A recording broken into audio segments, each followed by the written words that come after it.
حسن اخلاق میں سب سے اہم کردار انسان کی زبان کا ہے۔ رسول کریم صلی اللہ علیہ وآلہ وسلم نے ارشاد فرمایا، تم اپنی شرم گاہ اور اپنی زبان کی مجھے ضمانت دے دو، میں تجھے جنت کی ضمانت دے دیتا ہوں۔ انسان کے بہت سارے گناہوں کا سبب انسان کی زبان ہے۔ جھوٹ بھی زبان بولتی ہے، بہتان بھی زبان لگاتی ہے، غیبت بھی زبان کرتی ہے،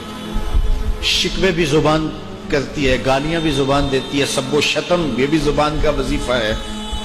اور کسی کی عزت اچھالنا یہ بھی زبان کے ذریعے ہے۔ تو زبان کے جرم باقی سارے اعضاء سے زیادہ ہیں۔ اس لیے جو ہے وہ جس نے زبان کو قابو میں کر لیا اس نے اپنے آپ کو بہت سارے فتنوں سے محفوظ کر لیا۔ میں اور آپ اپنی زندگی پہ غور کریں اور اپنے شب و روز کا مواخذہ کریں اور اپنی زبان کو جو ہے وہ حفاظت میں رکھیں۔ اللہ تعالیٰ نے اس کو 32 دانتوں کے اندر جکڑ کے رکھا ہے اور 2 جبڑوں کے اندر رکھا ہوا ہے، لیکن یہ پھر بھی سنبھلتی نہیں ہے۔ اور اللہ یاذ باللہ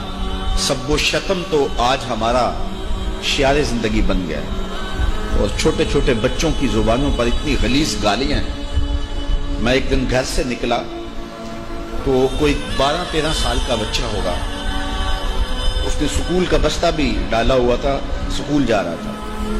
تو آگے کچھ بچیاں وہ بھی 5ویں 7ویں کلاس کی ہوں گی، اس نے اتنی غلیظ اور گندی گالی دی بغیر کسی وجہ کے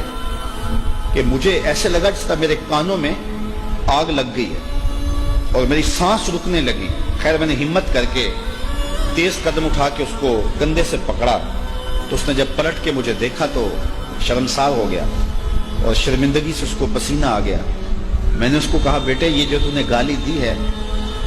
زمین آسمان کے درمیان جتنی جگہ ہے نا یہ زہر سے بھر گئی ہوگی، اور تجھے شرم نہیں آئی کہ تو نے یہ بات کی؟ تو خیر اس نے بڑی شرمندگی کا اظہار کیا۔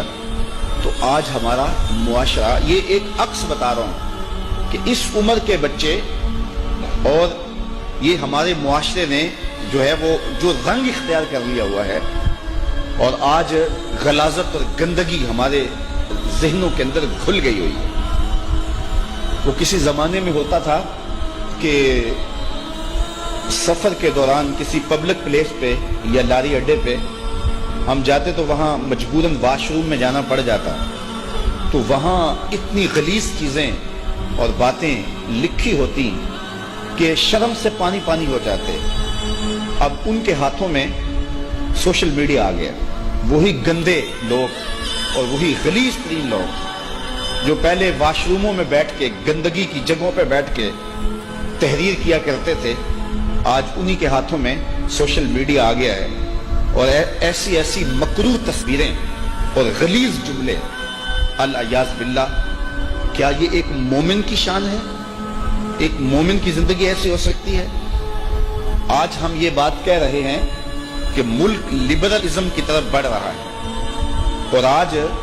کوئی خیر کی بات یہاں سوشل میڈیا پہ آتی ہے اور کسی شخص کی سمجھ میں وہ بات نہیں آتی، یا اس کے دل دماغ کے اندر کوئی اسلام کے بارے میں کوئی اتنی محبت نہیں، آپ یہ بھی مان لیں، اور وہ اس پر کوئی بات کر دیتا ہے، اور اس کے بعد پھر جس طرح اس کو گالیاں دی جاتی ہے تو وہ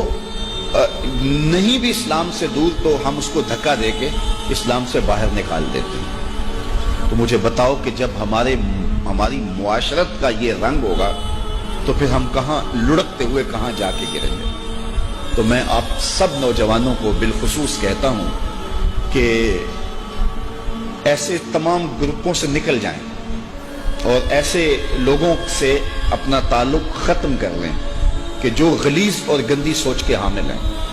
کیونکہ جب سوچوں کا گند اور غلاظت جب سامنے آتی ہے تو پھر روح میلی ہو جاتی ہے، اور جب روح میلی ہو جائے تو ایسی روحوں پہ اللہ کے انوار کی بارش نہیں ہوتی۔ تو اپنے آپ کو پاکیزہ بناؤ، اپنے طرز زندگی کو خوبصورت بناؤ، اور غلاظت اور گندگی سے اپنے آپ کو نکالنے کی کوشش کرو۔